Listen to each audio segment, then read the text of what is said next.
आज हम एक संपन्न परिवार से हैं, लेकिन हमारे दिन हमेशा से ऐसे नहीं थे।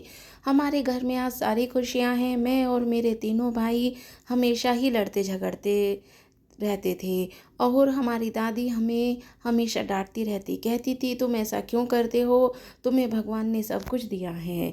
लेकिन एक ऐसा वक़्त भी था जब 2 वक़्त के खाने के भी नहीं मिलता था। हमारे बुरे हालात थे। हम तुम्हारे बाप ने बहुत बुरे दिन देखे हैं और तुम्हें बुरे हालातों में माँ तुम्हारे पापा का उनके किसी भाई-बहन ने भी यह किसी रिश्तेदार के साथ नहीं दिया था। हमारी कुछ ज़मीन अभी थी, लेकिन उन्हें ज़मीन पर कुछ लोगों ने ज़बरदस्ती कब्ज़ा कर लिया था। वह दिन बहुत ही बुरे थे। ज़मीन के लिए तुम्हारे पापा ने रिपोर्ट भी कराई, लेकिन किसी ने रिपोर्ट दर्ज नहीं की क्योंकि लोग आपस में मिले हुए थे। तुम्हारे पापा बार बार थाने के चक्कर लगा रहे थे। एक बार तुम्हारे पापा थोड़े संत हुए और पुलिस वाले से कहा रिपोर्ट दर्ज नहीं हो सकती। तुम्हें एक बार में समझ नहीं आता क्या? तुम्हें अपनी जान प्यारी नहीं है? अपने बच्चों का मुंह देखकर तुम्हारे पापा खामोश हो गए, लेकिन फिर भी उन्हें हिम्मत नहीं हारी थी। उन्होंने गांव के कुछ लोगों को इकट्ठा करके पंचायत बिठाई और अपने जायज़ सबूत दिखाए। उन लोगों ने भी सबूत इकट्ठे कर रखे थे जिन्होंने फर्जी बनवाए थे। उन्होंने पंचायत के सामने रखे। जमीन के कागजात दोनों पार्टियों के पास थे। अब पंचायत क्या करती? फिर पंचायत ने कहा कि दोनों पार्टियों को आपस में मिलकर बैठकर कोई मशवरा करना चाहिए। हो सकता है कोई बीच का रास्ता निकल आए। 10 दिन बाद पंचायत फिर से बैठेगी, तभी फैसला होगा। वह दिन हमारे लिए बहुत ही ज़्यादा तकलीफ हो थे। मेरे दिल में एक वक्त की रोटी मिलना भी मुश्किल होता था। बस भगवान की दुआ करते थे कि काश हमारी ज़मीन हमें वापस मिल जाए और यह मुसीबत ख़त्म हो जाए। सारी बातें कहते कहते दादी की आंखों में आंसू आ गए। मैंने दादी को चुप कराकर बोला, दादी आगे बताओ, फिर क्या हुआ? हमारी ज़मीन हमें वापस मिल गई, पंचायत का क्या फैसला रहा? दादी बोली, जब भगवान चाहे तो सब अच्छा ही अच्छा होता है, लेकिन अगर हमारी किस्मत ही खराब हो तो सब कुछ बुरा होता है। बनते काम भी बिगड़ जाते हैं, लेकिन शायद भगवान को हम पर कृपा दृष्टि हो गई थी, क्योंकि तुम्हारे पापा को उनके पुराने दोस्त मिल गए जो कि एक वकील थे। जब तुम्हारे पापा ने ये सारी बात उन्हें बताई तो उन्होंने कहा कि तुम फिक्र मत करो, मैं सब कुछ हैंडल कर लूँगा।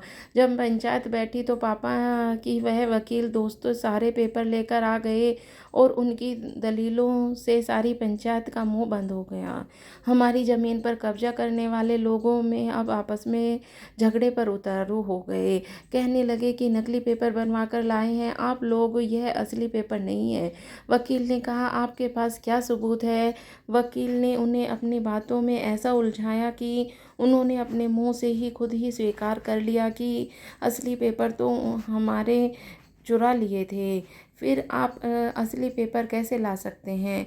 उन लोगों के मुंह से यह बात सुनते ही पंचायत ने कहा कि अब अब फैसला हो गया। यह ज़मीन तुम्हारे महेश जी की है। उसके बाद ज़मीन पर कब्जा करने वाले लोगों को पुलिस के हवाले कर दिया गया। पंचायत के फैसले के बाद तुम्हारे पापा ने सारी ज़मीन बेच दी और यहाँ आकर रहने लगे, अपना घर बनाया, कारोबार शुरू किया और फिर भगवान की कुछ ऐसी कृपा हुई कि कारोबार चल निकला और अब हम अच्छे से ज़िंदगी बसर कर रहे हैं। इसीलिए मैं तुम लोगों से कहती हूँ कि जो चीज़ आसानी से मिल जाए उसकी कदर किया करो। यह मत सोचो कि यह चीज़ हमें इतनी आसानी से मिल गई है, उसकी कोई अहमियत नहीं। जब से दादी ने यह बात बताई थी तब से भाई को चुप चुप रहने लगे थे। पहले तो बेतहाशा पैसा खर्च करते, पढ़ाई पर भी ध्यान नहीं देते, अपने यार दोस्तों पे खूब पैसा लुटाते थे, ज़्यादातर अपने कमरे में बंद रहते और पढ़ाई करते रहते। मुझे टेंशन होने लगी कि एक बार मैं भाई के कमरे में गई तो पूछा, भाई क्या बात है, आप कुछ बदले बदले लगते हैं। भाई ने मेरी ओर मुस्कुराते हुए देखा और बोले, हाँ मैं बदल गया हूँ। जब से मुझे दादी की वह बात बताई है कि किस तरह पापा ने संघर्ष करके यह पैसा इकट्ठा किया है, कितनी मुसीबतें उठाई हैं, तब जाकर ये ऐशो आराम हमें मिला है। पहले मुझे इस बात की कोई कदर नहीं थी, मैं बस अपनी मस्ती में मस्त था। कभी ध्यान ही नहीं दिया कि पापा ने यह सब कुछ हासिल करने के लिए कितनी मेहनत की है, कितनी तकलीफ़ उठाए हैं। लेकिन अब मुझे समझ आ गया, इसीलिए मैं सोच लिया है कि अब मैं अपने पापा का सहारा बनूँगा। भाई की बात सुनकर मुझे बहुत खुशी हुई। मेरे साथ-साथ बाहर दरवाजे पर खड़ी मेरी बहन को भी भाई की बातों में बहुत ज़्यादा खुशी हुई। बंद कमरे में आई और भाई के सिर पर हाथ रखते हुए कहा कि मुझे खुशी है कि तुम वक़्त रहते हालातों से समझ लिया, खुद को बदलने का घर में मेरी बड़ी बहन सीमा के रिश्ते की बात चल रही थी। पापा के दोस्त थे, उनका बेटा समीर दीदी से प्यार करने लगा था। काफ़ी दिनों से हमारे घर आना जाना भी था और आज उस रिश्ते को डन कर दिया था। घर में सब लोग बहुत खुश थे, शादी की तैयारियां हो रही थी, घर मेहमानों से भरा पड़ा था। मुझे तो शोर शराबा वैसे भी बहुत पसंद है, इसीलिए खुद मस्तियां कर रही थी। दीदी को बेटा दिया गया था। मैं तभी समीर दीदी से मिलने घर पहुँचे। वो लोग बहुत खुले विचारों के लोग थे, इसीलिए इस बात का ज़्यादा अहमियत नहीं देते थे कि शादी ठीक पहले इस कदर होने वाली दुल्हन से मिलना ठीक नहीं है। लेकिन हमारे घर में ऐसा नहीं था और ख़ासकर दादी तो पुराने ख़्यालों की थी। समीर के मुंह से दीदी से मिलने की बात सुनकर दादी के मुंह बन गया। लेकिन मेरी मम्मी बोली कि समीर बेटा, मैं मानती हूँ कि वक्त तो अब बदल गया है, लोग खुले विचारों के हो गए हैं, लेकिन हम लोग अभी इतने मॉडर्न नहीं हैं कि शादी के कुछ दिन पहले दुल्हन उठाकर अपने दूल्हे के मिलने चल जाए। मम्मी की बात सुनकर समीर बोले, मैं मानता हूँ आंटी कि मुझे नहीं आना चाहिए था, लेकिन क्या करूँ, दिल के हाथों मजबूर था। बस एक नज़र अपनी होने वाली दुल्हन को देखना चाहता हूँ। मैं भी कहाँ पर मजबूर भी। समीर की बात सुनकर मैंने कहा, क्या मम्मी जी, आपने अभी से अपने दामाद की क्लास लेना शुरू कर दिया। देखने में मम्मी का यह कहीं आप का बदला दीदी से ना ले लें। मेरी बात सुनकर समीर बोले, नहीं बातें करती हो साली साहिबा, हमारी ऐसी मजाल कहाँ कि आपकी दीदी से बदला लें। हम तो उससे ऊंची आवाज़ में बात भी नहीं कर सकते, बदला लेना तो दूर की बात है। यह मेरा था। हम दोनों की नोक झोंक सुनकर मम्मी मुस्कुराते हुए मम्मी ने फिर से इजाज़त दे दी और कहा, चलो जीजू, मैं अपनी दीदी को लाती हूँ। मैं मन ही मन सोच रही थी कि सीमा दीदी बहुत खुशकिस्मत हैं जो उन्हें समीर रूप में इतना प्यार करने वाला पति मिला। उनकी खुशियों को दिल ही दिल में दुआएं मांगने लगी, भगवान उनकी खुशियों की उम्र लंबी करे। इसमें कुछ ही दिनों में दीदी की शादी हो गई और रुखसत होकर अपनी ससुराल चली गई। दीदी जाने में पूरा वीराना हो गया। दीदी बहुत ही मोहब्बत वाली, हर किसी को बहुत ही अच्छे से ध्यान रखती थी, हर किसी पर अपनी मोहब्बत लुटाती थी। दीदी की बहुत ही याद आती थी। दीदी की शादी के बाद जहाँ मम्मी जी खुशी वहीं उदास बैठी, हमेशा दादी को याद करते हुए कहती थी। मम्मी उदास बैठी थी, मम्मी के पास आकर बैठ गई और उन्हें गले से लेते हुए बोली, मम्मी यह भी कोई ज़िंदगी है, लड़कियां की पैदा कहाँ होती हैं और फिर कहीं और दूसरों के घर चली जाती हैं। आसान नहीं होता है उसे घर छोड़ना जहाँ अपना बचपन गुजरा होता है। मुझे हमारा बचपन याद आने लगा कि कैसे हम तीनों भाई बहन आपस में खेलते और छोटी छोटी बातों पर लड़ते झगड़ते थे और जल्दी ही मान भी जाते थे। अच्छे दिन कितने जल्दी निकल जाते हैं पता ही नहीं चलता। फिर मैंने मम्मी से कहा, मम्मी क्या दीदी भी हमें याद करती होगी, क्या वह भी हमारे बिना उदास होगी।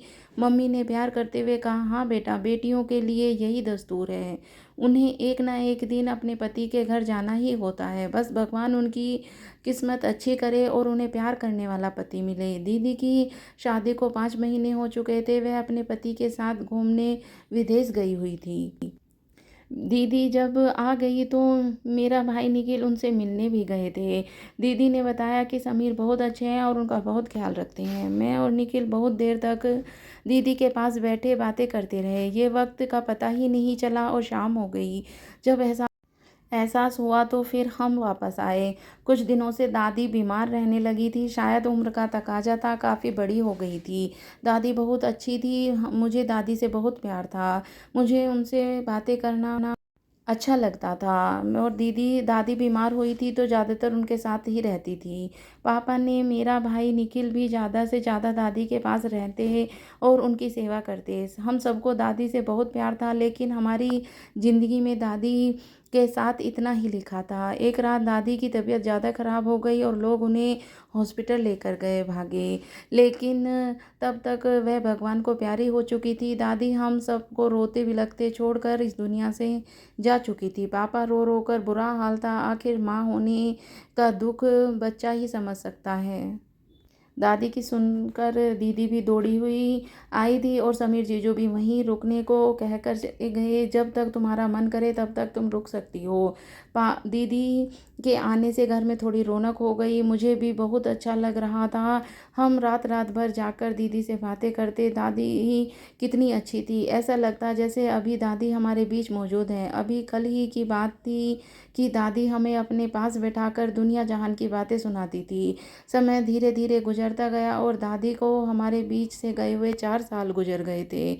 इसी बीच मौसी भी बन गई थी। दीदी ने एक प्यारे से गोल मटोल से बच्चे को जन्म दिया था। सोनू हम सबकी जान था। मैं तो मौसी बनकर फूली नहीं समा रही थी।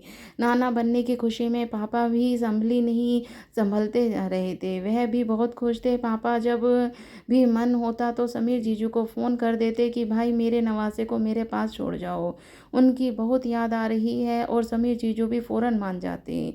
दीदी और सोनू को हमारे घर छोड़ने जाते हमारा पूरा परिवार समीर जीजू की तारीफ़ करते नहीं सकता था। भला दुनिया में ऐसा कौन सा दामाद है जो अपनी बीवी को इतनी जल्दी मायके। दीदी को अपनी ससुराल की कोई टेंशन नहीं थी, क्योंकि उनके सास तो थी नहीं, ससुर थे। एक ननद थी जिसकी अभी तक शादी नहीं हुई थी, लेकिन उसकी एंगेजमेंट हो चुकी थी, जल्दी शादी होने वाली थी। वह भी कभी कभी दीदी के साथ हमारे यहाँ आ जाया करती थी। बहुत ही मिलनसार, बहुत ही अच्छी लड़की थी। दीदी के ससुर पापा के दोस्त थे, तो इसीलिए वह भी जब हमारे घर आते तो एक एक हफ्ता तक हमारे घर पर रुक जाते। हम दोनों परिवार में खुशियाँ ही खुशियाँ थी। लेकिन एक दिन हम पर कयामत टूट पड़ी जब दीदी का फ़ोन आया कि कृतिका दीदी की नंद अब इस दुनिया में नहीं रही। हम सब लोग हक्का बक्का रह गए। क्या फिर अचानक यह सब कैसे हुआ? उनकी तो शादी होने वाली थी, शादी की डेट फिक्स हो गई थी। समीर जीजू को तो एकदम टूट ही गए। उनकी इकलौती बहन ने उनके हाथ में दम तोड़ दिया। दीदी बहुत ज़्यादा रो रही थी। उन्हें अपने ससुराल में एक छोटी बहन मिल गई थी जो उनसे बहुत प्यार करती थी, और इस तरह उनका अचानक चले जाना दीदी पर कयामत गुजर गई थी। दीदी ने बताया कि कृतिका ने सुसाइड कर लिया था। मैंने पूछा क्या क्यों? शादी होने वाली थी, फिर भी उन्हें पसंद के लड़के से फिर ऐसा क्यों हुआ कि कृतिका ने सुसाइड करना पड़ा? दीदी ने बताया कि बाकी सारी बातें तो पता नहीं, लेकिन शादी से 2 दिन पहले कृतिका का होने वाला पति घर आकर शादी के लिए मना कर दिया था, और शायद फिर दिखाए सदमा बर्दाश्त नहीं कर सकी, इसीलिए उसने सुसाइड कर लिया। कुछ और भी बात की थी जो मुझे लगा शायद दीदी हम लोगों से छुपा रही हैं। मैंने भी ज़्यादा कुरेदना सही नहीं समझा और हम चुप हो गई। धीरे धीरे सब कुछ रूटीन में आने लगा। जाने वाले चले गए, लेकिन उनके पीछे उनकी ज़िंदगी को ख़त्म नहीं किया जा सकता। सब कुछ धीरे धीरे नॉर्मल हो गया। सब लोग अपने अपने रूटीन लौट गए, लेकिन बहन को होने का दुख समीर जीजू के चेहरे पे साफ दिखाई देता। फिर उन्हें दिनों पापा को मेरी शादी की जल्दी होने लगी। कहने लगी बच्चों के शादी फरिश्ते पारिक होते हैं, फिर हम भी तीर्थ यात्रा पर जाएंगे। मम्मी ने कहा इतनी जल्दबाजी क्या है, पहले कोई अच्छा लड़का तो नज़र में हो। पापा बोले मेरी नज़र में एक अच्छा लड़का है, मेरे ही साथ काम करता है, बहुत मेहनती है। सिर्फ माँ और बेटे हैं, आगे पीछे कोई नहीं। लड़का बहुत मेहनती है, पढ़ा लिखा है, हमें और क्या चाहिए? मम्मी बोली लेकिन हम लड़की वाले हैं, इस तरह लड़के से अपने मुंह से नहीं कर सकते कि हमारी लड़की से शादी कर लो। पापा बोले वह सब तुम मुझ पर छोड़ दो, मुझे पता है कि लड़का शादी के लिए राज़ी हो जाएगा, तुम बस शादी की तैयारियां करो। फिर पापा ने किसी तरह लड़के से बात कर ली। लड़का और लड़के की माँ दोनों शादी के लिए राज़ी थे। फिर चट मंगनी पट ब्याह हो गया। जीजू दीदी को पहले ही छोड़ गए थे। कहा था मुझे कुछ काम है, शादी वाले दिन आऊँगा। मेरी शादी पर दीदी बहुत खुश थी और अपने दिल के अरमान निकाल रही थी। ठीक है, शादी वाले दिन जीजू भी आ गए। मेरी और नैतिक की शादी सकुशल संपन्न हो गई और मेरी विदाई का समय भी आ गया। लेकिन पता नहीं क्यों मुझे जीजू कुछ परेशान लग रहे थे। विदाई के वक्त ने मुझे गिफ्ट दिया और कहा, यह गिफ्ट तुम अपनी पहली औलाद के होने पर ही खोलना। मुझे बहुत ज़्यादा हैरान हुई कि क्या फिर इस गिफ्ट में ऐसा क्या है जो अपनी औलाद के होने पर ही खुलूँ, और वह भी पहली औलाद के होने पर। सर मैं विदा होकर ससुराल आ गई। उस गिफ्ट को मैंने स्टोर रूम में रख दिया। मेरी और नैतिक की शादी के शुरू के कुछ महीने बहुत ही खुशहाल गुजरे थे। मैं मेरा बहुत ध्यान रखता था, लेकिन धीरे धीरे मुझे लगने लगा कि नहीं, नैतिक एक अच्छा इंसान नहीं है। वह किसी न किसी बहाने से मुझे मेरे माँ बाप के घर भेज देता और कुछ न कुछ डिमांड पूरी कराया करता था। एक दो बार तो मैंने नैतिक की बात मान ली, लेकिन फिर मैंने धीरे धीरे उनकी बात करना बंद कर दिया। लेकिन मुझे अच्छा नहीं लगता था कि अपने मम्मी पापा से अपने पति के लिए कुछ मांगूं। जब मैंने नैतिक की बातें मानने से मना कर दिया तो पहले तो उसने मुझे प्यार से समझाया, फिर सख्ती से उत्तर आया। कहने लगा कि आपने बाप से कहो कि मुझे अपने बिजनेस में सेटल कर ले। आखिर इतना बड़ा बिजनेस है, अकेले कैसे संभाल पाएंगे, और आखिर हमारा भी तो हक है उस बिजनेस पर। मगर मैं नैतिक की बात को टाल रही थी। इसी बीच हमारा एक बेटा हो गया। ज़िंदगी की गाड़ी यूं ही चल रही थी और देखते ही देखते मेरा बेटा 2 साल का हो आया था। आज की दूसरी सालगिरह थी। किसी काम से मैं स्टोर रूम में आई तो जीजू के दिए हुए गिफ्ट को मेरी निगाह पड़ी। बहुत ही उत्सुकता से मैंने वह गिफ्ट खोला। वैसे तो जीजू ने कहा था कि अपनी पहली औलाद होने पर ही ये वाला गिफ्ट खोलना, लेकिन मैं भूल गई थी। इसलिए मैंने, बेटा तो 2 साल का हो गया था। जैसे ही मैंने वो गिफ्ट खोला तो मेरे सर पर आसमान गिर पड़ा। मैं गिफ्ट फेंक कर जल्दी से भागती हुई कमरे में आई और अपने बेटे को उठाकर फ़ौरन अस्पताल भागी। बच्चे का चेकअप कराया। बच्चे को जो रिपोर्ट सामने आई उसे देखकर मेरी रूह कांप गई। डॉक्टर ने बताया कि तुम्हारा बच्चा हिजड़ा है। मेरी तो दुनिया ही उजड़ गई थी। आपने घर जाकर सबसे पहले मैंने जीजू को दिया हुआ गिफ्ट उठाया और फिर मैं अपने माँ बाप के घर आई। मैंने दीदी और जीजू से फ़ोन किया और उन्हें घर आने को कहा। मैंने इस तरह अचानक से फ़ोन करने पर दीदी बहुत ज़्यादा घबरा गई थी। फ़ौरन ही वह जीजू को लेकर हमारे घर आ गई। मैं रोते हुए दीदी से लिपट गई थी। मैंने कहा, जी आपने मेरे साथ इतना बड़ा जुल्म क्यों किया? आपने अपनी बहन की मौत का बदला मुझसे क्यों लिया? मैंने आपका क्या बिगाड़ा था? यह बात आप मुझे शादी से पहले भी बता सकते थे।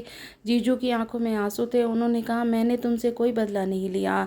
जब तक मैं आया था तुम्हारी नैतिक से शादी हो चुकी थी। मैं कुछ भी नहीं कर सकता था। दीदी हैरान और परेशान थी। कभी मुझे देखती तो कभी समीर जीजू की तरफ देखती। आखिर में बोली कि कोई मुझे भी बताओ कि आखिर हुआ क्या है।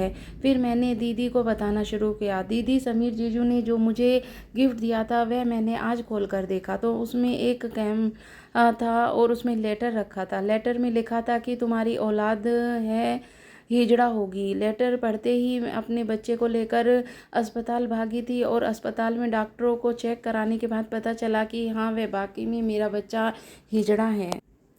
जीजू ने यह लेटर शायद मुझे इसीलिए लिखा था क्योंकि शायद जीजू को अपनी मरती हुई बहन की बद्दुआ पर पूरा यकीन था।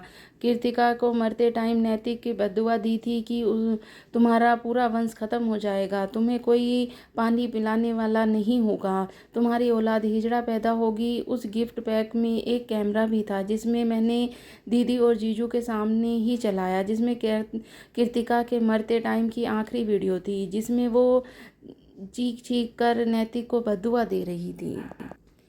फिर समीर जीजू बताने लगे कि नैतिक और कृतिका एक दूसरे से पसंद करते थे, लेकिन नैतिक की डिमांड से बढ़ती ही जा रही थी। बार बार कृतिका पर प्रेशर डालता, कभी कोई किसी चीज़ के लिए तो कभी किसी चीज़ के लिए। एंड में शादी के टाइम उसने कृतिका से कहा कि मुझे गाड़ी के पैसे अभी कैश में चाहिए। कृतिका ने मना कर दिया क्योंकि वह पहले ही बहुत ज़्यादा परेशान हो चुकी थी नैतिक की डिमांड को पूरा करते करते। और फिर इसी बात पर गुस्सा होकर नैतिक ने कृतिका को धमकी दे डाली कि मैं तुमसे शादी नहीं करूँगा। नैतिक की बात सुनकर दीदी ने कहा था कि तुम मुझसे शादी नहीं करोगे, मैं ही तुमसे सारे रिश्ते ख़त्म करती हूँ। कृतिका की बात सुनकर नैतिक बौखला गया था और इससे पहले कृतिका की तरफ से इनकार करके घर तक आता नैतिक खुद ही कृतिका के घर आ गया और उसने सब मेहमानों के बीच शादी न करने का ऐलान कर दिया। सारे मेहमानों की बातें होने लगी कि आखिर ऐसी क्या बात हो गई जो दूल्हा खुद ही शादी करने के लिए मना कर रहा है। जब कृतिका ने उसकी फोल पट्टी खोलना चाही तो पहले ही नैतिक ने ही कृतिका एक ऐसा जुल्म किया जिसे सुनकर कृतिका कुछ बोल ही नहीं पाई। नैतिक ने कहा कि समीर जी पहले ही बहन की जांच कराओ, उसकी डॉक्टरी जांच करवाओ, क्योंकि तुम्हारी बहन तो लड़की है ही नहीं, वह एक हिजड़ा है और एक हिजड़े से कोई लड़का शादी कैसे कर सकता है।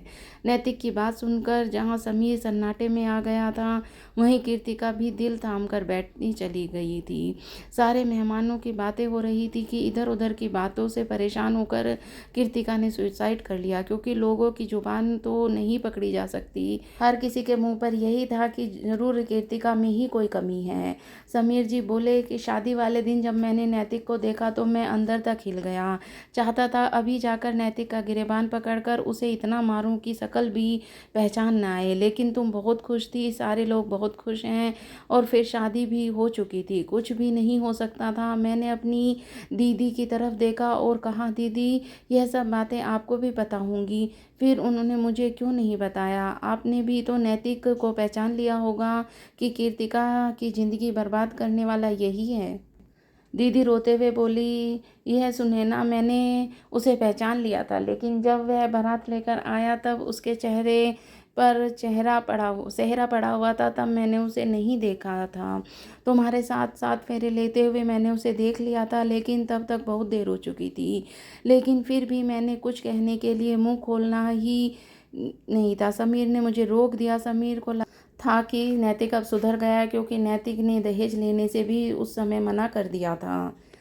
मैंने नैतिक का घर हमेशा हमेशा के लिए छोड़ दिया था। मुझे डर था कि कृतिका की बद्दुआ पीछा नहीं छोड़ेगी, हमारी और औलादें भी ऐसी ही होंगी। नैतिक को तो अपनी गलती का कोई पछतावा नहीं था।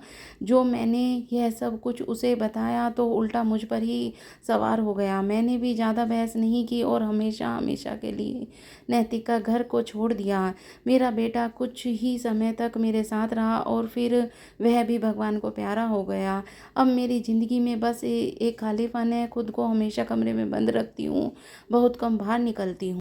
मेरे साथ हुए हादसे में मम्मी पापा बहुत परेशान हैं। मेरी तो हालत ही का जिम्मेदार पापा खुद को मानते हैं, लेकिन मैंने पापा को समझाया कि पापा इसमें आपका कोई दोष नहीं है, जो किस्मत में होता है वही होकर रहता है। मम्मी पापा चाहते हैं कि मेरी दूसरी शादी कर लूं, लेकिन मैंने मम्मी पापा को मना कर दिया है कि ज़िंदगी का मकसद सिर्फ शादी ही नहीं। मैंने तो एनजीओ ज्वाइन कर लिया, जहां मैं गरीब बेसहारा लड़कियों की सहायता करती हूं और मुझे उन सब पे काम करके बहुत अच्छा लगता है। अब मेरे दिल को सुकून भी मिलता है।